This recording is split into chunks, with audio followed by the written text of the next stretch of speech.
داستان در مورد یه دنیاییه پر از کایجو. کایجو چیه؟ کایجو یه مش هیولای عظیم مخربن. البته این کایجوها یه نیرو امنیتی هم براش وجود داره که این نیرو امنیتی دقیقا چیه؟ یه مش نیروی ضد کایجو امنیتیه که زیر نظر دولت ژاپن کار میکنه. حالا بین اینا یه فرماندهی وجود داره که در دوران بچگیش پسری داشته. در دوران بچگیش مثل هیمینا کافکا یه روز به این مینا قول میده، یا بهتر بگم به هم دیگه قول میدن که با هم دیگه کایجوها رو نابود کنه.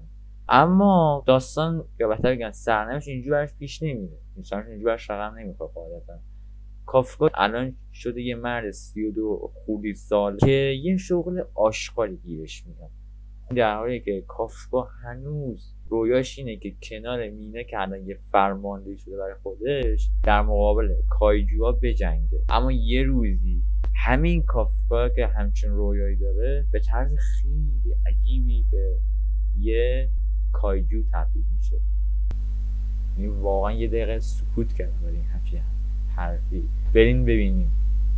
یعنی واقعا داستانش خیلی خفنه. انیمه کایجو هاجیکا ژانرش اکشن و کمدیه و فکر کنم ژانرش هم شونن هم هست اگه اشتباه نکنم.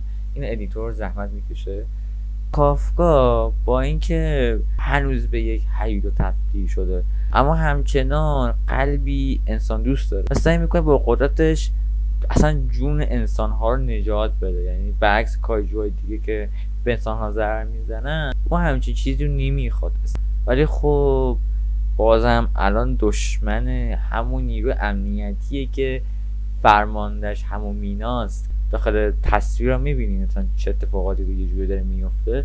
گرافیکش فوق‌العاده است، صحنه فایت خیلی خوبی داره و بسیار چشم‌نوازه. استودیو تولید کننده با دقت زیادی به نظرم به جزئیات پرداخته و این هم به نظرم باعث میشه که هر اپیزود خیلی زیبا به نظر برسه.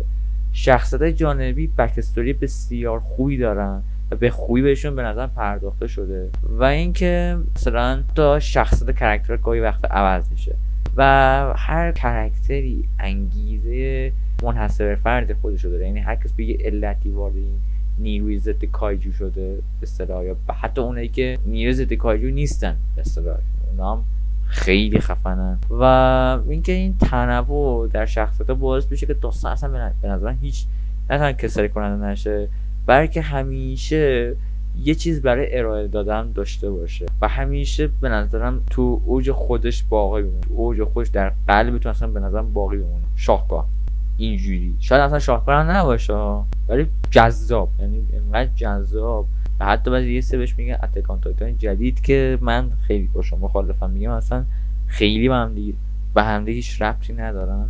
ببینید انیمه‌شو و رتبه مای انیمه لیستش و رتبه انیمه لیستش. انیمه به نظرم پر از هیجان، مبارزه نفسگیره و بسیار داستان عمیقی داره. حتما این انیمه به نظرم تماشا بکنید. این ویدیو راجع به کایجو هاجیکا بود. تا ویدیو بعدی بدرود.